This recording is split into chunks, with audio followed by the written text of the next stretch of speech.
오늘은 골로새서 2장 8절에서 15절 말씀을 본문 삼아서 거짓된 미혹 경계와 그리스도의 신성과 속죄 사역이라는 주제를 가지고 같이 은혜 나누는 시간 갖도록 하겠습니다.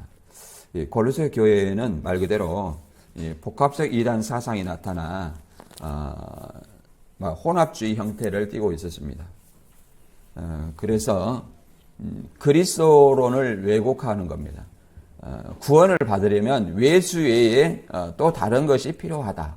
다른 사상이 필요하다. 하는 이런 것들이 있었죠. 그래서 바울은 그리스도의 신성과 구원의 유일한 근원으로 그들을 인정하지 않았고, 성도는 오직 그리스도 외에 추가적인 노력이나 중재자가 불필요하다는 어떤 것들을 강조를 합니다. 그래서 당시의 골로새 이단적인 어떤 상황은 유대교적 율법주의, 유대 율법주의라고 얘기합니다. 물론 초대교회에 과도기적의 유대 율법주의가 나타났으나 그것이 굳어진 것이 이제 유대 율법주의고, 이들을 모방한 예수를 믿었는데 율법의 절기나 안식일이나 이런 것들을 먹는 거, 이런 것들을 오늘날에도 지키는 사람들이 있죠. 지키는 파벌들이 있죠. 여호와증이나 안식일, 이런 어떤 안상호, 이런 신천지도 마찬가지입니다. 이런 것들이 율법주의 이단이라고 말할 수 있습니다. 당시에는 SNF파 영향을 받아서 유대 율법주의가 이 천사를 중재자적 존재로 얘기를 했습니다. 그래서 하나님과 우리 사이에 이제 천사와 같은 중재자적 존재가 있다고 이렇게 골로새 교회에는 얘기를 했습니다. 그래서 바울은 이 중재자적 존재, 천사 같은 어떤 모든 천사들의 머리가 예수 그리스도고 그리스도밖에 없다고 이제 선포를 하고 있죠. 그리고 영시주의 사상이 있었는데, 영시주의는 그노시스주의라고 얘기합니다. 그노시스주의라는 것은 자기들이 아는 지식으로 구원받는다. 오늘날 그 신천지와 같은 이단들이 얘기하죠. 자기들이 아는 어떤 지식으로만이 구원받는다. 이런 어떤 주장을 얘기했었죠. 그래서 그들은 영은 선하고 육은 악하다.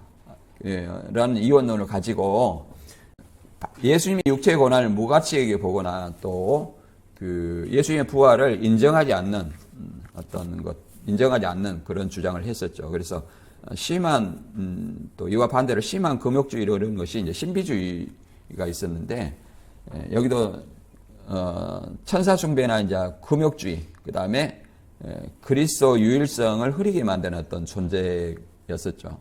골로새 교회는 한마디로 그리스도 외에 다른 것들이 필요하다, 이런 얘기죠. 오직 그리스도 외에 다른 어떤 것들이 불필요하다고 성경은 말하고 있습니다. 그래서 이런 어떤 골로새 교회에 우리가 1장과 2장을 살펴보면, 2장을 우리가 이번에 잠깐 살펴봤죠. 바울은 골로새서와 라오디게아 교회의 영적 싸움을 인내로 감당하도록 이제 중보 기도를 했죠. 그리고 이는 그들이 그리스도의 중심에 참된 지식과 지혜의 보배를 발견하여 사랑 안에 연합하고 속지 않도록 확신에 이르도록 하기 위함이었다, 이렇게 얘기를 합니다.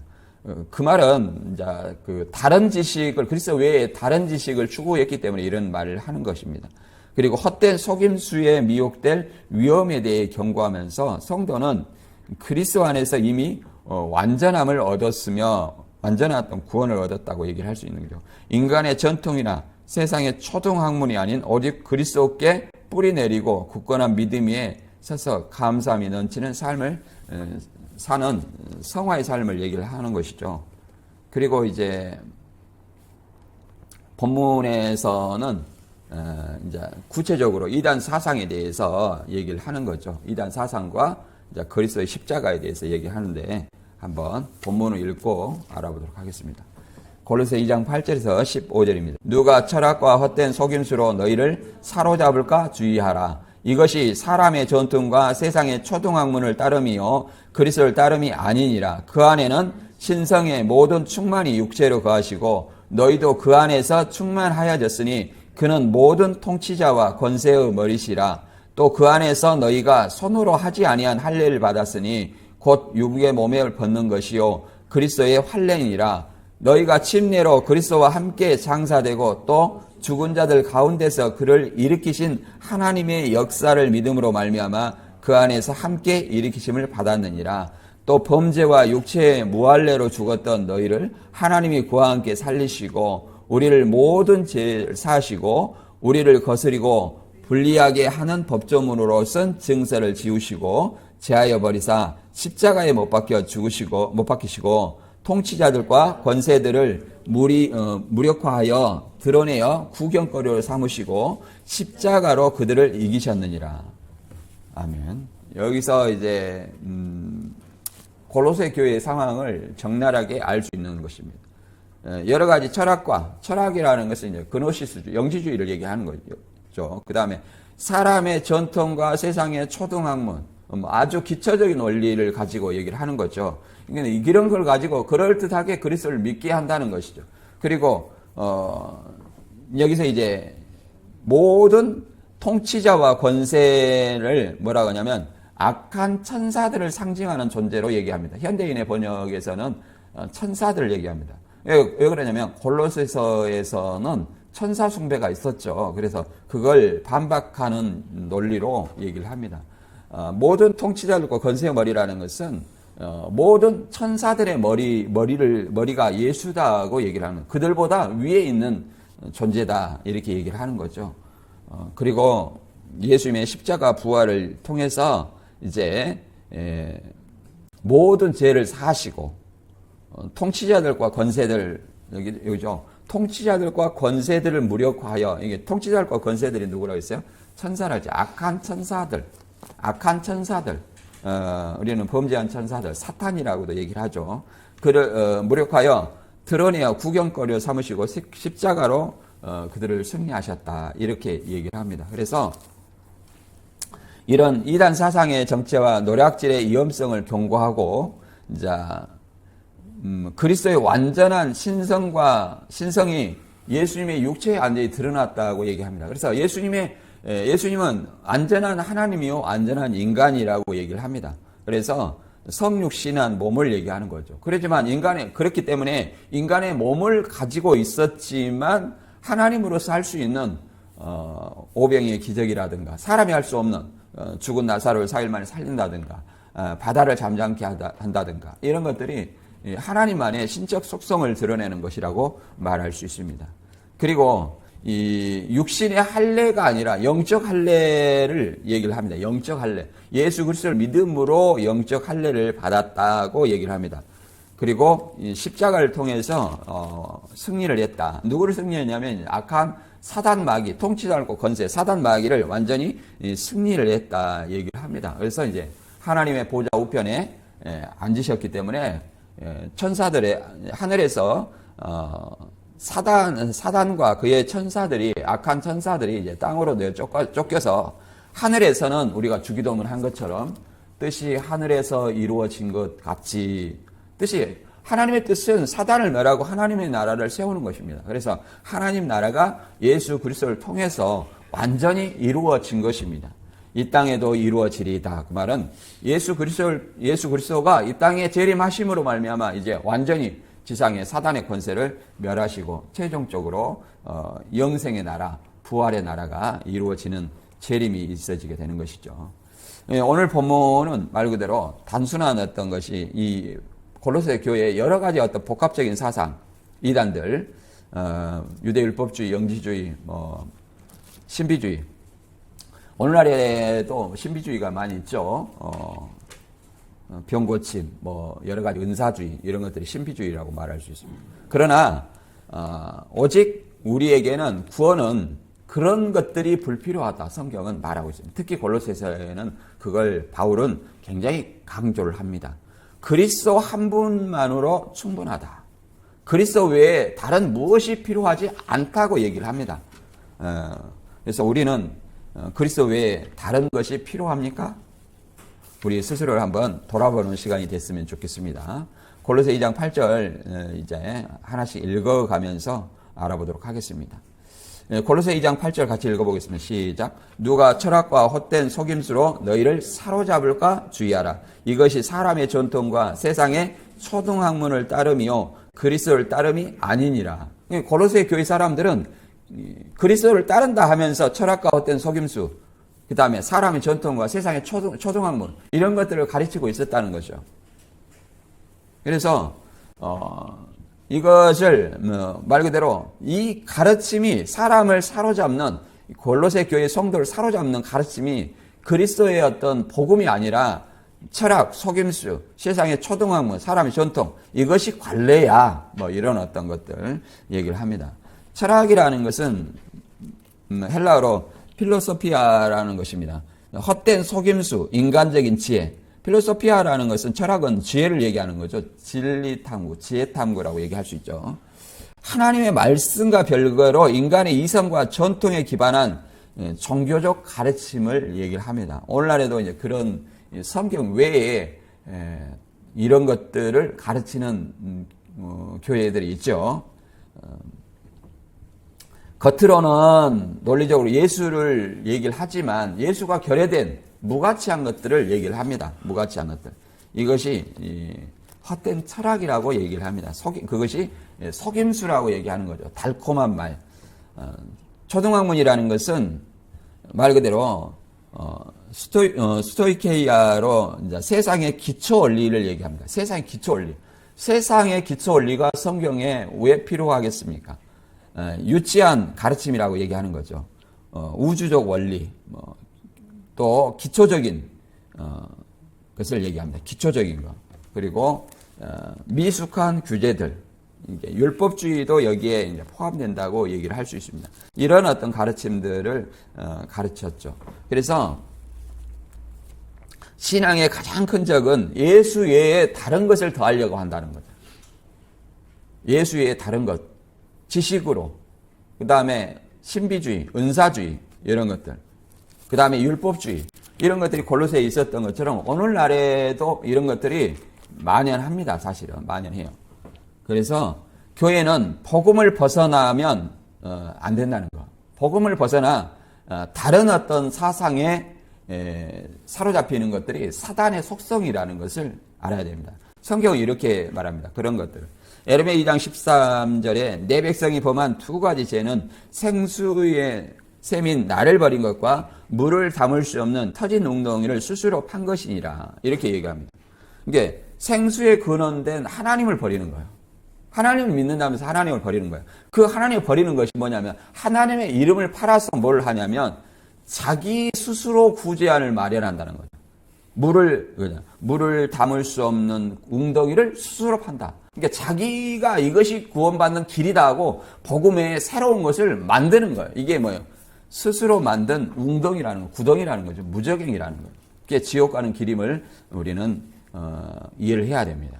그런 것들이 또 뭐가 있냐면 에레미야 29장 8절에는 전능하신 여호와 이스라엘 하나님께서 또 이같이 말씀하셨습니다. 너는 너희 가운데 예언자나 점장이가 너희를 미혹하지 못하게 하고 그들이 조작해낸 꿈 이야기에 귀를 기우지 말라. 꿈. 어디에서는 자기가 꾸는 꿈도 신청하지 말라. 들은 척하지 말라. 이런 말도 있습니다. 그래서 내가 이런 어떤 꿈을 꾸었다. 이걸 마치 신의 계시처럼. 그럼 뭐예요? 성경 외에 다른 어떤 것을 얘기하는 것입니다. 다른 거. 그것이 뭐예요? 이것이 신의 계시다. 그러면 성경은 뭡니까? 이것이 뭐예요? 스스로 무저갱을 만드는 거예요. 스스로. 그것이 하나님의 생수에 근원된 하나님을 버린 결과가 되는 것입니다. 입술로는 하나님을 얘기를 하지만. 그래서 이 잠언서는 이렇게 말하죠. 어리석은 사람은 아무 말이나 믿지만 슬기로운 사람은 자기 행동을 조심스럽게 살핀다. 지혜로운 사람은 하나님을 두려워하며 악을 피하나 어리석은 자는 조심 없이 함부로 행동한다. 이렇게 얘기합니다.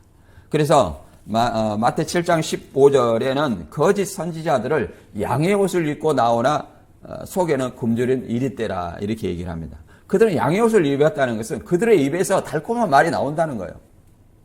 나에게 약이 되는 말이 아니라 달콤한 말이 나온다는 거죠. 우리 인간은 본래 육신을 가지고 있기 때문에 사단의 속성이에요. 그것이.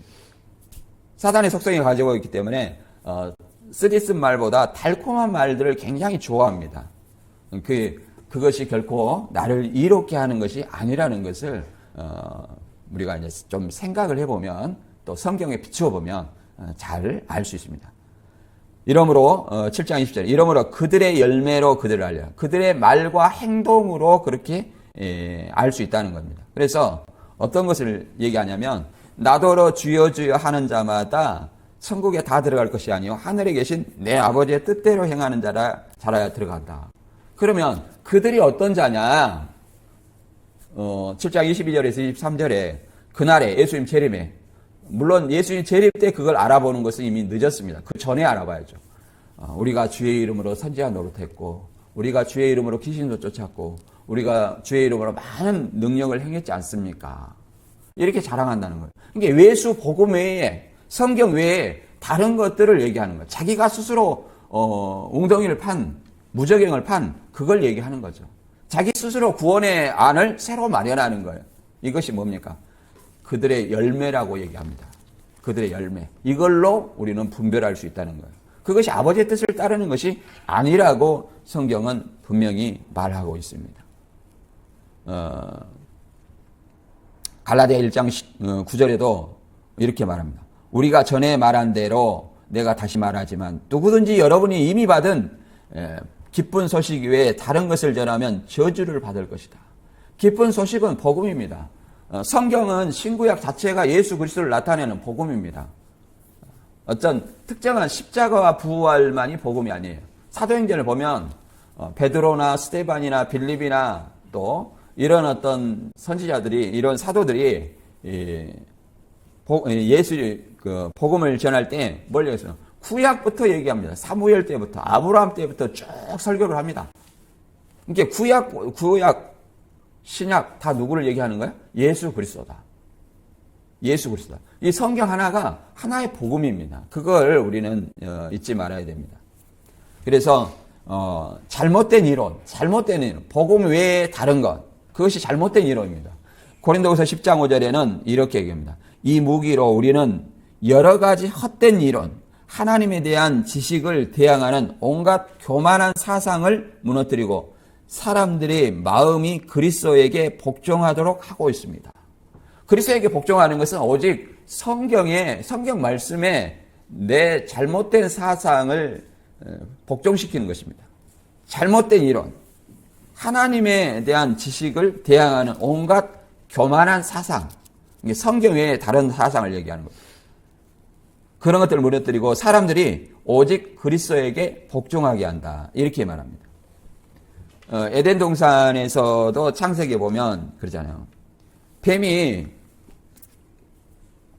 이성적인 어떤 의문을 던집니다. 참으로 하나님 말씀을 왜곡해 참으로 동산 모든 나무의 실과를 먹지 말라 하더냐. 하나님 말씀을 왜곡해서 질문을 던집니다. 이게 철학적인 어떤 질문이라고 얘기할 수 있죠. 그리고 헛된 약속을 합니다. 아니다. 너희가 먹으면 하나님처럼 눈이 밝아 모든 것을 선악을 알 줄을 아심이니라. 이게 신이 될 수 있다고 약속을 하는 겁니다. 이것이 뭐예요? 하와를 사로잡은 어떤 말이죠. 죄를 짓게 만든 원인적 사례라고 말할 수 있습니다. 우리 인간도 마찬가지입니다. 우리 인간도 복음 외에 자기 사상, 그 당시에는 오늘날에는 번영신학 또 인본주의 그잖아요. 죄의 문제를 자존감 문제로 치환하고 자신을 위한 구원의 목표로 삼은다는 것입니다. 그다음에 실용주의, 수단을 가리지 않고 자기 원하는 것을 하는 어떤 실용주의. 이것이 뭐예요? 진리를 가감하는 것이라고 얘기를 합니다. 그리고 골로새 2장 9절과 10절에는 이제 그런 것이 불필요하고 오직 그리스도만이 유일하다고 얘기를 합니다. 골로새 2장 9절 10절 한번 읽어보겠습니다. 시작. 그 안에서 신성의 모든 충만이 육체로 거하시고 너희도 그 안에서 충만하여졌으니 그는 모든 통치자와 권세의 머리시라. 이렇게 얘기합니다. 예수 안에는 신성의 모든 충만이 육체 안에 거하셨다. 그러니까 예수님은 육신으로 거할 때나 완전한 신이고 완전한 인간이다. 신인 양성을 가지고 있어요. 325년 니케아 공의회에서 예수님의 삼위일체가 확정되었고, 그 다음에 신인 양성이 그 다음에 계속 확정이 되었죠. 교리로 명확하게 확정이 된 것입니다. 어떤 사람들은 예수님이 육체로 계실 때는 인간이었고 또 승천하실 때만 하나님이었다. 이런 어떤 논리도 얘기를 하기도 합니다. 그래서 예수님이 모든 신성이 충만한 육체로 가셨기 때문에 이 육체, 예수 그리스도, 역사적인 어떤 예수 그리스도를 믿는 것 자체가 하나님을 믿는 것이라고 분명하게 얘기를 합니다. 그래서 너희도 그 안에서 충만하여졌으니, 그러잖아요. 신성이, 우리도 하나님의 신성이 충만하여졌으니 모든 통치자와 권세의 머리시라. 누가? 예수님이. 모든 통치자와 권세의 머리라는 것은 이 통치자와 권세는 누구를 상징하는 존재라고 그랬어요? 천사들, 악한 천사들. 천사들의 또 다른 어떤 명칭이 모든 통치자들과 권세라고 표현됩니다. 그래서 천사들보다 위에 있다. 천사 숭배가 아니라, 천사를 숭배해서 되는 것이 아니라 천사들의 머리인 예수 그리스도를 숭배해야만이 우리가 구원받을 수 있다 얘기를 하는 겁니다. 그 안에서 우리는 예수 안에서 충만해져야 된다 얘기를 하는 겁니다. 그래서 이 고로새, 왜 이런 말을 하냐면 골로새 교회인들은 천사를 통해서 구원받을 수 있다는 천사 숭배를 얘기를 했습니다. 천사를 중개자로. 그 다음에 바울은 특히 그리스도가 부분적 계시가 아닌 신성의 충만 자체라고 얘기합니다. 그리고 교인들도 충만은 우리 안에 있는 능력이 아니라 그리스도와 안에서 그리스도와 연합할 때 말 그대로 충만이 이루어진다. 능력이 주어진다고 분명히 얘기를 합니다. 그래서 충만이라는 것은 오늘 본문의 핵심인데, 헬라어로 플레로마랍니다. 플레로마. 그래서 신적 본질을 충만한 총체라고 얘기하고, 부분적 분배가 아닌 전체적인 어떤 거주를 얘기합니다. 그래서 9절에서도 말했듯이 그리스도의 충만은 10절에 성도의 충만의 원인이 됩니다. 그리스도가 충만했기 때문에 우리가 그리스도를 믿음으로 우리가 충만해진다 얘기를 합니다. 무슨 능력으로? 예수님의 능력으로 충만해진다고 얘기를 합니다. 그리고 신성이라는 것은 데오토스로 신격, 하나님의 본질 그 자체, 하나님 그 자체의 본질을 소유한 것을 얘기합니다. 예수를 천사급으로 격화시키는 시도를 이렇게 얘기를 합니다. 그것에 대해서 바울은 이렇게 반대 입장을 분명히 얘기를 합니다. 천사급으로 모든 통치자와 권세, 천사들, 그들의 머리다. 그 아래가 아니라 천사와 같은 존재가 아니라 그들의 머리다고 분명히 얘기를 합니다. 그래서 우리가 이제 신성에 대해서 알아보면 출애굽기 33장 18절에 보면 모세가 주의 영광을 내게 보이소서 했을 때 하나님께서는 내가 내 모든 선한 것을 내 앞으로 지나가게 하고 여호와 이름으로 내 앞에 선포하리라. 나는 은혜를 베풀 자에게 은혜를 베풀고 긍휼히 여길 자에게 긍휼을 베푸느니라. 또 이르시되 내가 내 얼굴을 보지 못하리라. 나를 보고 살 자가 없으니라. 이렇게 얘기합니다. 하나님을 본 자는 살 자가 없다고 분명하게 얘기를 합니다. 물론 하나님을 1대1로 마주보고 볼 때는 우리가 예수 그리스도 재림 때에 우리가 예수님과 같은 부활체로 변할 때는 얼굴과 얼굴을 대하여 볼 때입니다. 그 전에 누구든지 하나님 본 사람은 죽는다고 얘기를 합니다. 그러나 우리는 여러 가지 어떤 간증을 통해 보면 천국도 갔다 왔고 지옥도 갔다 왔고 이런 얘기를 합니다. 그러나 그것은 성경적이 아니에요. 성경적이 아니다. 우리는 예수를 통해서 누구를 보냐면 하나님을 본다고 얘기를 합니다. 이사야 9장 6절에도 한 아기가 태어났으니 우리에게 주신 아들이다. 그가 우리의 통치자가 되실 것이니 그 이름은 위대한 스승 전능하신 하나님 영원히 계시는 아버지 평강의 왕이라 하리라 이렇게 얘기했습니다. 여기서는 우리가 좀 오해할 소지가 있는데 대부분 이것들을 보면 여기서 이 말이 예수 그리스도를 나타낸다는 것을 알아요. 그러나 여기서 전능하신 하나님 영원히 계시는 아버지 평강의 왕은 누구를 얘기하느냐? 예수님을 아버지를 할 수 있느냐? 이렇게 얘기했을 때 대부분 그것이 무슨 말인지 답을 못하는 경우가 많습니다. 이것은 아버지의 신성이 예수님과 함께 계심을 얘기합니다. 아버지의 신성. 그래서 예수님을 뭐라고 그래요? 마태복음 1장에는 임마누엘이라고 얘기합니다. 임마누엘. 그래서 요한복음 14장 9절에 빌립이 하나님을 내게 보여주시옵소서. 하나님 본 자는 진짜 죽는다고 그랬잖아요. 보여달라고 얘기하는 겁니다. 그래서 빌립아, 내가 이렇게 오래 나와 함께 있었을 때 내가 나를 알지 못하느냐? 나를 본 자는 아버지를 보았거늘 어찌하여 아버지를 보이라 하느냐? 왜 그러냐면 예수님 안에 아버지의 신성이 함께 하시기 때문에 나를 본 자는 아버지를 보았다 이렇게 얘기합니다. 그래서 우리가 기독교인들이 많이 하는 요한복음 14장 6절에 내가 곧 길이요 진리요 생명이니 나로 말미암지 않고는 아버지께로 올 자가 없다 이렇게 얘기하는 이유가 거기에 있습니다. 그리고 요한복음 1장 14절도 말씀 되시는 그리스도가 사람이 되어 말씀대로 그리스도가 뭐예요? 하나님이시죠. 그래서 하나님이 인간으로 오셨다. 우리가 그분의 영광을 보니 하나님 아버지 외아들의 영광이었고 은혜와 진리가 충만하였다 이렇게 얘기합니다. 그래서 성육신한 예수님이 은혜와 진리를 얘기합니다. 17절에는 율법은 모세를 통해서 주어졌지만 은혜와 진리는 누구를 통해서? 그리스도를 통해서 들어왔다 얘기를 합니다. 이와 같이 예수가 모든 어떤 만물의 머리라는 것을 얘기하고 에베소 1장 22절에는 교회의 머리로까지 얘기를 합니다. 물론 교주들이나 또 카톨릭이나 이런 데는 교회의 머리를 교황이다 또는 교주로 살고 있습니다. 머리라는 것은 우두머리입니다. 우두머리. 최고의 통치자를 얘기합니다. 최고의 통치자라는 것은 우리의 최고의 통치자는 예수밖에 없다는 겁니다. 에베소 1장 22절에는 하나님은 모든 것을 그리스도의 발 아래 복종하게 하시고 그분을 만물 위에 교회의 머리로 삼으셨습니다.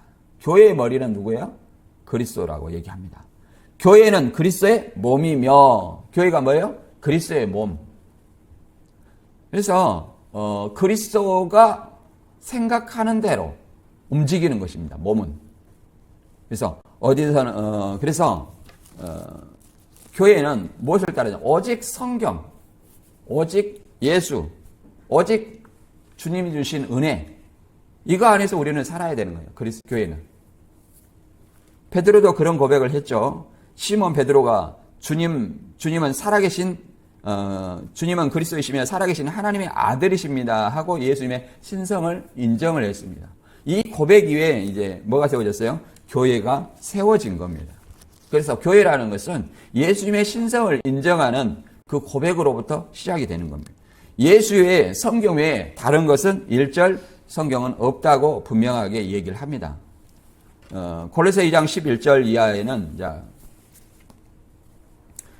그리스도 안에서 이제 거듭나는 것이 어떻게 되는 것인지 예수님의 십자가의 죽음과 부활을 통해서 이루어진다고 얘기를 합니다. 골로새 2장 11절에서 13절 읽어보겠습니다. 시작. 그 안에서 너희가 손으로 하지 아니한 할례를 받았으니 곧 육의 몸을 벗는 것이요 그리스도의 할례니라. 너희가 침례로 그리스도와 함께 장사되고 또 죽은 자들 가운데서 그를 일으키신 하나님의 역사를 믿음으로 말미암아 그 안에서 함께 일으키심을 받았느니라. 또 범죄와 육체의 무할례로 죽었던 너희를 하나님이 그와 함께 살리시고 우리의 모든 죄를 사하시고 라고 말합니다. 이렇게 말한 이유는 당시 유대 규례, 유대 율법주의죠. 할례를 행하고 율법을 지켜야만 구원을 얻는다. 예수를 믿는 것만은 부족하고 할례를 행하고 유대적인 어떤 할례를 행하고 율법을 믿어야 너희가 구원받는다. 사도행전 15장에 그 유대 율법주의가 나오죠. 그 물론 가덕이적인 것이지만 그러나 시간이 지났음에도 계속 율법을 고집하고 할례를 고집한다면 그것은 율법주의 이단으로 정죄되는 겁니다. 할례나 침례, 절기 이런 것들 육체의 경건이 영적인 그리스도의 어떤 자격으로 보는 겁니다. 그래서 오직 영적 자격은 그리스도와 연합입니다. 연합을 통해서 옛사람을 제거하고 함께 십자가에 못 박아야 된다고 분명히 얘기합니다. 그래서 참 할례는 육체가 아니라 마음의 변화라고 얘기합니다. 마음의 변화. 예수 그리스도를 믿고 거듭남, 변화, 성화 이런 것들이 진정한 그리스도의 할례라고 얘기를 합니다. 예수와 함께 죽고 살아나는 것이 복음의 핵심이고 죄로 죽었던 영혼을 살리신 하나님의 은혜라고 얘기를 합니다. 신명기 10장 16절에는 이렇게 얘기합니다. 구약에서도 이미 마음의 할례를 여기서부터 얘기를 했어요. 그러므로 너희는 마음의 할례를 행하고 다시 목을 걷게 하지 말라. 그 말은 교만한 자가 이미 그리스도의 할례를 받지 않았다는 것을 얘기를 합니다. 진정한 할례는 육적인 어떤 할례를 행하는 것이 아니라 마음의 할례, 곧 하나님과 예수님을 믿으면서 늘 하나님과 예수님 앞에 겸손하고 낮아지고 말씀에 복종하는 것이 진정한 할례라고 얘기를 하고 있습니다. 그래서 이 할례는 말 그대로 신약에서는 그리스도 예수의 십자가 부활을 통해서 이루어진다고 얘기를 합니다. 이것이 예언되어 있는 것이 호세아 6장 2절에 이렇게 해서 3일 만에 부활한다는 거. 여호와께서 이틀 후에 우리를 살리시며 3일째에 우리를 일으키실 것이라. 우리가 그 앞에서 살게 될 것이다.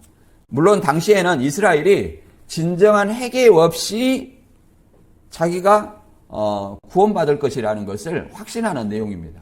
그러나 이것은 미래 예수 그리스도의 3일 만에 부활한다는 것을 분명히 예표하고 있는 내용입니다. 그래서 이 예수님의 부활은 로마서 6장 4절에 보면 그분의 죽으심과 연합하여 침례를 받음으로써 그분과 함께 묻힌 것입니다. 이것은 그리스도께서 죽은 사람 가운데서 아버지의 영광으로 살아나신 것처럼 우리도 새로운 생명 가운데 살도록 하기 위한 것입니다. 이것이 진정한 할례라는 거예요. 우리는 그분의 죽으심과 연합한다는 것은 예수님의 십자가의 죽음을 내가 믿는 거예요. 그럼 나의 죄를 같이 십자가에 못 박는 거예요.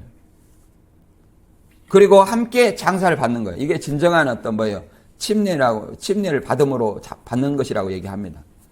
그리스도께서 죽은 사람 가운데 아버지 영광으로 살아나신 것처럼 아버지 영광으로 살아나서 우리한테 뭘 전해주냐면 의와 생명을 전해주는 겁니다. 그래서 새로운 생명, 새로운 피조물로 살게 되는 것입니다. 이게 뭐예요? 진정한 할례라고 얘기할 수 있습니다. 그래서 에베소 2장 5절에는 죄 때문에 영적으로 죽었던 우리를 그리스도와 함께 다시 살려주셨습니다. 그래서 여러분은 하나님의 은혜로 구원을 받게 된 것입니다. 죄로부터 구원을 받게 된 구원이 하나님의 은혜라고 분명하게 얘기를 합니다. 그리고 진정한 부활은 계시록 20장 4절에 그리스도 재림하실 때 첫째 부활을 얘기합니다. 물론 역사적 전천연설을 기준으로 얘기합니다. 이 천년설에 대해서 학자들이 많은 얘기를 합니다만은 후대 학자들은 계시록의 문맥을 보고 사도 요한은 역사적 전천연설을 주장한 학자였다. 이렇게 얘기를 합니다.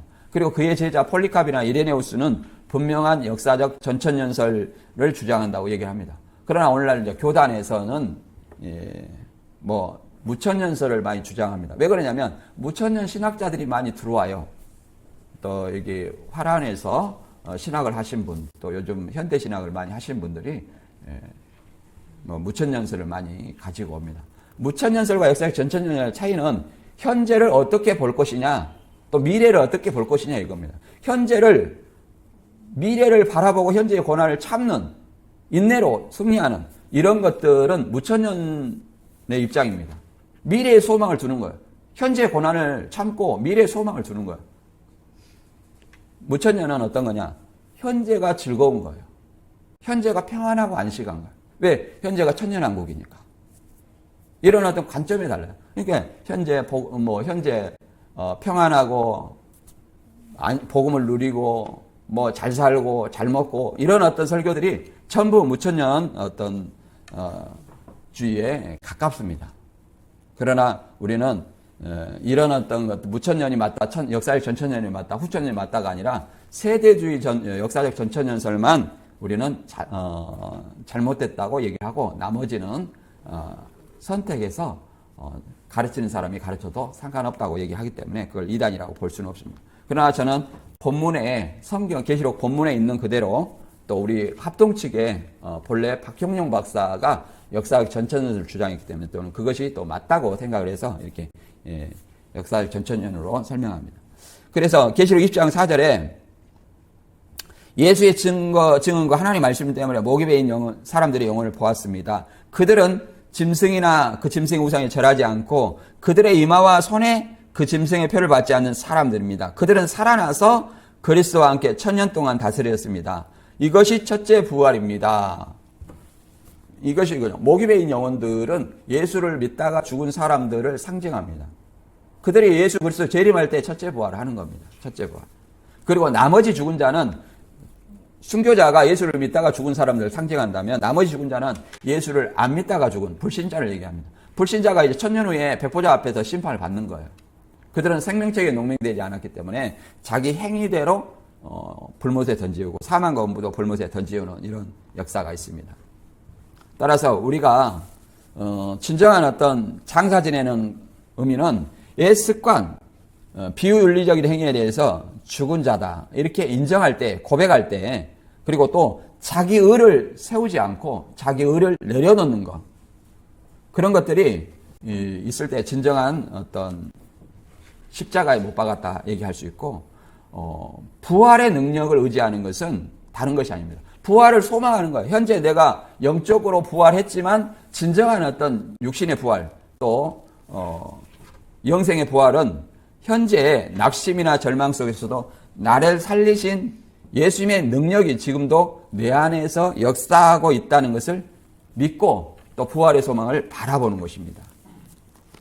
마지막으로 이제 이 골로새 2장 14절 15절에는 십자가를 통한 승리와 자유를 얘기를 합니다. 골로새 2장 14절 15절 읽어보겠습니다. 우리를 거스리고 불리하게 하는 법조문으로 쓴 증서를 지우시고 제하여 버리사 십자가에 못 박으시고 통치자들과 권세들을 무력화하여 드러내어 구경거리로 삼으시고 십자가로 그들을 이기셨느니라. 여기도 뭐가 나옵니까? 통치자들과 권세들을 무력화한다. 무력화하는 통치자들과 권세들은 누구예요? 악한 천사, 사단이라고 얘기를 할 수 있습니다. 악한 천사, 사단. 그래서 예수님이 이제 그 역사적 전천년설과 무천년설의 차이점 뭐냐? 무천년설은 현재가 천년왕국이라는 거예요. 무천년설은 현재 천년왕국이라고 그래서 현재적 천년설이라고도 얘기를 합니다. 현재적 천년설. 초림과 재림 사이를 천년왕국이라고 얘기하는데 이렇게 얘기합니다. 예수님의 십자가에 승리했기 때문에 사단을 완전히 사로잡았다. 그럼 사단을 완전히 사로잡았으면 계시록 2장 20장처럼 미혹이 없어야 되는데 왜 미혹이 있냐? 쫄병이 있다. 이렇게 얘기합니다. 쫄병이 있다. 역사의 전천년설은 예수의 재림함으로 사단을 1000년 동안 미혹하지 못하게 하고 그 쫄개들, 적그리스도와 미혹자들을 완전히, 불신자를 완전히 심판하고 영생과 영벌이 주어지는 겁니다. 이게 좀 차이점이 있죠. 다들 약간의 모순이 아직 바로잡아지지 않았죠. 그래서 여기서는 그리스도와 행하는 어떤 삶이 기준입니다. 불리하게, 우리를 거스리고 불리하게는 법조문으로 쓴 증서, 율법과 같은 거죠. 그것을 지우시고 제하여 버려서 십자가에 못 박았다. 율법을 못 박았다는 거죠. 율법을, 그래서 더 이상 율법을 행할 필요가 있다, 없다고 분명히 얘기를 하는 거예요. 그리고 천사 숭배하는 그들에게 분명하게 얘기합니다. 통치자들과 권세들, 사단의 천사들을 완전히 무력화하고 구경거리로 삼으시고 십자가에서 그들을 이기셨다. 이게 사단과 그의 천사들을 예수님 십자가로 계시록 12장에서 완전히 계시록 20장처럼 사로잡은 것이 아니라 완전히 하늘에서 이 땅으로 몰아내셨다는 거예요. 그래서 하늘에서 그리스도의 승리로 하늘에서 하나님 나라가 이루어졌어요. 이 땅에는 아직 사단이 공중 권세 잡은 자가 재림 때까지 우리 인간들을 미혹하는 역사가 있습니다. 미혹하는 역사가 있어요. 그래서 예수님의 십자가의 의미가 히브리서 10장 12절에 보면 그리스도는 죄를 위하여 단번에 영원한 제사를 드리시고 하나님의 오른편에 앉으셨습니다. 승리자로 하나님의 보좌 우편에 앉으셨으니까 하늘에서는 사단이 있을 곳이 없는 거예요. 그래서 예수를 믿다가 죽은 자를 이긴 자, 승리자, 이들을 또 뭐라고 그러냐면 천상교회 이렇게 얘기합니다. 천상교회.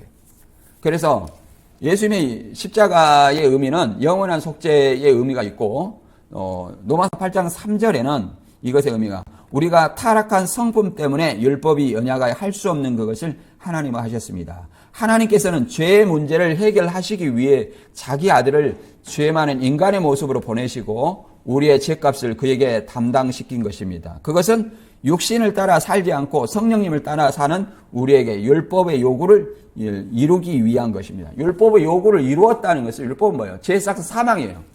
반드시 율법대로 누군가 죽어야 된다는 거예요. 구약에 모형은 짐승을 죽였지만 이것으로는 우리가 온전히 줄 수 없기 때문에 예수님, 하나님의 아들이 되신 예수님이, 죄 없는 예수님이 대신 죽으셨기 때문에 율법의 요구를 이루었다.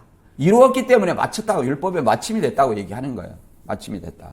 그래서 로마서 8장 1절에 그러므로 이제 그리스도 예수를 믿는 사람들에게는 유죄 판결이 없습니다. 정죄함이 없다는 거죠. 이것은 그리스도 예수를 통해서 생명을 주시는 성령님의 능력이 죄와 죽음의 권리에서 여러분을 해방시켜 주시기 때문입니다. 죄에서 해방을 시켜줬다. 이게 구원이에요. 구원. 다른 것이 구원이 아닙니다. 계시록 12장 10절에도 본문에 말한 것처럼 얘기를 합니다. 하늘에서 큰 소리로 이렇게 말하는 걸 들었습니다. 이제야 우리 하나님의 구원과 능력과 나라와 그리스도의 권능이 나타났다. 우리 하나님 앞에서 밤낮 우리 형제들을 고소하는 자가 이제 쫓겨났다. 우리 형제들이 어린 양의 피와 그의 증거하는 말씀으로 그 고소자를 이겼으니 그들은 죽기까지 자기 생명을 아끼지 아니했다. 이제야 구원과 능력과 나라와 그리스도의 권세가 나타났다. 그리스도의 권세를 통해서 사단이 쫓겨났기 때문에 하나님의 나라가 이루어졌고 그리스도의 권세가 하늘에서 드러났다고 얘기하는 겁니다. 그렇기 때문에 예수를 믿다가 죽은 사람들도 예수를 통해서 승리했다. 그래서 천상교회가 있는 거예요. 천상교회가. 그래서 주기도문의 뜻이 하늘에서 이룬 것 같이. 물어보면 뭐가 이루어졌습니까? 하늘에서. 하나님의 뜻이 뭡니까? 물어보면 모르는 사람이 많아요. 그래서 이제 언제 용을 잡냐? 완전히 잡는 것은 계시록 20장입니다. 예수 재림 때. 용을 잡으니 곧 예뱀이요 마귀요 사단이라. 잡아 1000년 동안 결박하여 무저기에 던져 잠그고 그 위에 임봉하여 1000년이 차도록 다시는 만국을 미혹하지 못하게 하였는데 그 후에는 반드시 잠깐 너희리라. 그러니까 용을 잡았다는 것은, 사단을 잡았다는 것은 만국을 미혹하지 못하게 했다는 거예요. 그러니까 무천년설에 약간의 약점이 있는 거죠. 사단을 완전히 승리했다고 했는데 이게 완전히 사로잡았다고 이런 말이 아니라 예수님이 사단을 승리했습니다. 이겼어요. 이 승리자가 이 땅에 남아있는 것이 아니라 하늘에 올라왔기 때문에 하늘에서는 예수님을 피해서 다 사단과 그의 천사들이 땅으로 내어 쫓긴 겁니다. 이 땅에는 누가 죽냐? 공중권세 잡은 자, 사단 마귀가 주관하고 있는 거예요. 언제까지? 자기 때가 얼마 못 되었으므로 크게 분내어 너희에게 내려갔다고 이렇게 얘기합니다. 예수님 재림 때까지. 자기가 완전히 사로잡힐 때까지. 이렇게 사단은 우리 가운데 늘 역사하는 것입니다. 그래서 우리에게 늘 두 가지 마음이 있어요. 이것이 과연 옳은 일인가? 내 마음으로는 하나님의 법을 생각하고 있지만 내 육신의 법으로는 죄의 법을 생각한다고 얘기하는 겁니다. 그게 사망으로 이끌고 간다고 하죠. 우리가 무엇인가를 생각할 때에 이것이 하나님의 법인지 사람의 법인지 내 육신을 따르고 있는 것인지 우리는 생각해 봐야 되겠습니다. 오늘 결론을 마무리 짓고 정리하겠습니다. 사도 바울이 골로새 교회들을 위해 간절히 경고했던 것처럼 우리 주님도 지금 이 순간 한 사람 한 사람을 위해서 거짓 교리로부터 보호하는 영적 방패를 주고 계신다고 말합니다. 주님이 원하는 것은 무엇일까요? 그것은 우리가 세상의 헛된 철학과 사람의 전통, 초등학문의 미혹에 절대 흔들리지 않고 오직 그리스도 안에서 모든 충만을 발견하는 것입니다. 세상이 주는 그럴듯한 영적주의, 그 다음에 인권적 경건, 그 다음에 규례들, 이런 것들이 여러분의 믿음을 빼앗으려고 한다고 합니다. 그러나 그리스도 안에는 신성의 모든 충만이 거하고 그 십자가는 이미 죄와 사단의 모든 권세를 무장해지시켰습니다. 우리는 그리스도를 주로 영접했고 십자가의 능력을 믿음을 의지하고 영적 자유에서 성숙함을 얻어야 합니다. 우리 해답은 오직 예수 그리스도입니다. 자, 여러분이 진정으로 예수님만이 우리의 주님이심을 고백하는 신앙을 가지고 내 인생의 주인은 내가 아니라 예수 그리스도다라고 고백할 때에 주님의 은혜를 드러내는 종의 삶을 살아갈 수 있는 저와 여러분이 되시기를 주님의 이름으로 축원합니다.